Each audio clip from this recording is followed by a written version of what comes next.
The U-verse box not connected to network error is one of the most common issues U-verse customers encounter. This error typically appears when your set-top box loses communication with your home network or AT&T's servers. The good news is that this issue is often resolvable through systematic troubleshooting. We'll walk through the essential diagnostic steps to identify and fix the problem. Step 1 is visual inspection. Start by examining all cable connections on your U-verse equipment. Look for loose, damaged, or improperly connected cables. Pay special attention to Ethernet cables, coaxial connections, and power cords. Next, examine the status lights on your U-verse gateway and set-top boxes.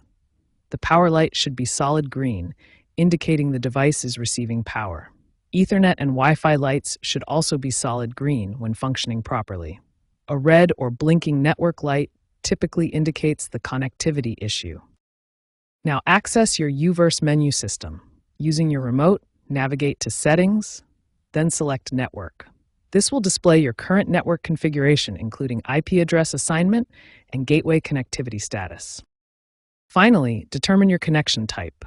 U-verse boxes can connect via Ethernet cable for the most reliable connection or through Wi-Fi for convenience.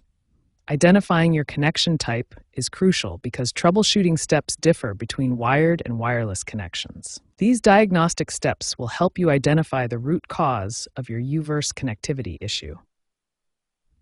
Once you've completed this initial assessment, you'll be ready for the specific troubleshooting solutions based on your connection type and findings. When basic connectivity checks don't resolve your U-verse network issues, it's time to move to advanced troubleshooting procedures. We'll explore reset methods and connection-specific solutions. First, try a soft reset, which only resets network settings without affecting other configurations. Navigate to your U-verse receiver's settings menu, then Network, and select Reset Network. Allow 2 to 3 minutes for the system to reconfigure itself. You may need to re-enter Wi-Fi credentials after this process completes. If the soft reset doesn't work, perform a hard reset. This completely resets your U-verse receiver to factory settings. Start by unplugging the power cord for 30 seconds. Next, hold down the reset button while reconnecting the power cord. Continue holding the reset button for 10 to 15 seconds until you see the lights begin to cycle. Finally, allow 5 to 10 minutes for complete initialization. The receiver will need to download configuration settings and reconnect to the network. For Ethernet connection issues, start by replacing the cable with Cat5e or higher grade cable. Test different ports on your residential gateway to rule out port failures. Also check for IP address conflicts and verify DHCP settings. Ethernet connections have the highest success rate at over 95% when properly configured. Wi-Fi troubleshooting requires checking several factors. First, verify your network name and password are correct.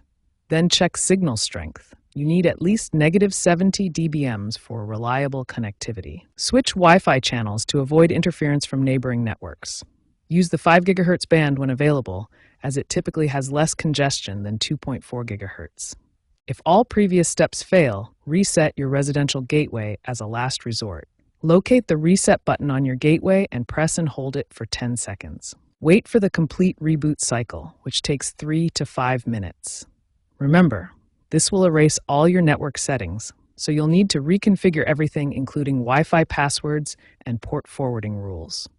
These advanced troubleshooting procedures have proven success rates.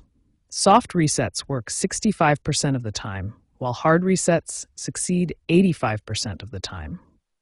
Connection-specific solutions range from 80 to 95% effectiveness, and gateway resets achieve a 98% success rate.